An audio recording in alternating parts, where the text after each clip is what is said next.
Madame la Présidente, Monsieur le Vice-Premier ministre, collègues, l'inflation flirte avec les 6%, un niveau que les moins de 40 ans ne peuvent pas connaître.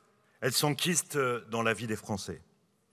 Cette valse des étiquettes sur les produits de première nécessité frappe surtout les classes populaires et les classes moyennes, celles et ceux pour lesquels les dépenses contraintes, logement, transport, énergie, téléphonie, assurance, ont doublé ces dernières décennies.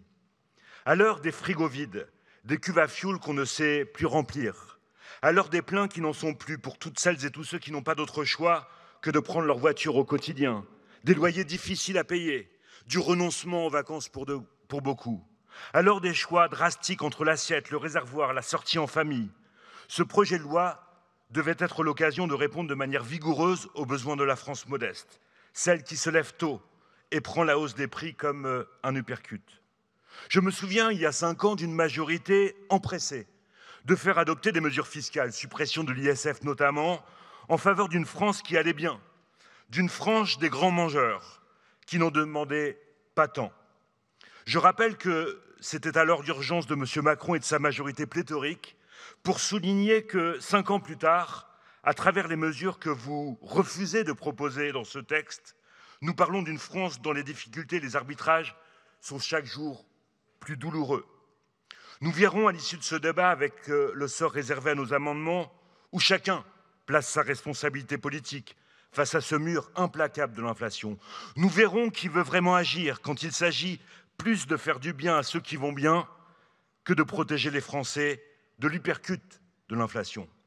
Face aux prix qui font mal aux vies, vous présentez des mesures en trompe-l'œil sur les pensions retraites, sur le point d'indice fonctionnaire non compensé, gelé depuis de trop nombreuses années.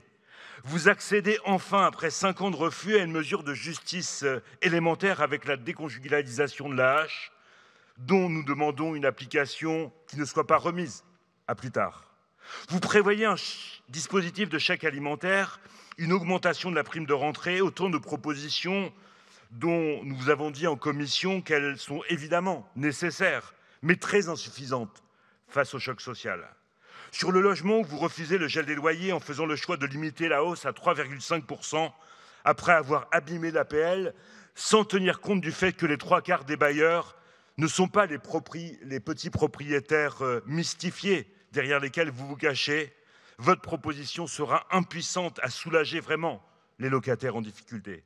Sur les prix des énergies, des carburants, en refusant les mesures structurelles, blocage des prix, baisse des taxes, mise à contribution exceptionnelle des grands mangeurs comme Total et Engie, vos propositions ne compenseront pas les pertes de pouvoir d'achat considérables de ceux pour lesquels la voiture est une obligation. Vous voulez des recettes, monsieur le ministre, en voilà une, pomper les profits de Total. Sur les salaires, sur les retraites, vous campez sur votre refus idéologique de toute mesure pour revaloriser le travail par des hausses de salaire réclamées partout, comme le montre l'éclosion des grèves, des hausses de salaire indispensables pour remplir les frigos et retrouver la joie d'une sortie en famille, indispensables pour lutter contre les pénuries de main-d'œuvre dans de nombreux secteurs face auxquels vous vous bornez à des incantations ou pire, vous cherchez le bouc émissaire. Sur le travail, vous avancez des dispositions aux effets hypothétiques comme le triplement de la prime Macron qui repose sur la croyance naïve de la main invisible du marché. Au bout du compte, ce projet de loi, au goût de trop peu, passe à côté de solutions qui auraient été de nature à compenser à l'euro près les effets de la valse des prix pour les Français les plus touchés, en renonçant à agir sur les salaires, sur les retraites, sur un rééquilibrage de la fiscalité qui aurait permis de mettre à contribution les profiteurs de guerre. Vous allez permettre à nos concitoyens modestes de surnager, mais surtout pas de leur sortir la tête de l'eau. Nous n'irons évidemment pas contre les mesures nécessaires, mais insuffisantes. Mais les Français doivent savoir ce que sous-entendent vos propositions. Nous serons là, évidemment, pour combattre toutes les mesures antisociales. Pas sur un coup de chaud, mais dans un Parlement qui a retrouvé des couleurs pour défendre nos concitoyens contre les projets de recul social auxquels le président des riches n'a pas renoncé. Nous le ferons en ayant un regard particulier, aigu, exigeant sur les territoires d'outre-mer. Il y a 4 jours, Macron, toujours modeste, s'est présenté en Vulcain.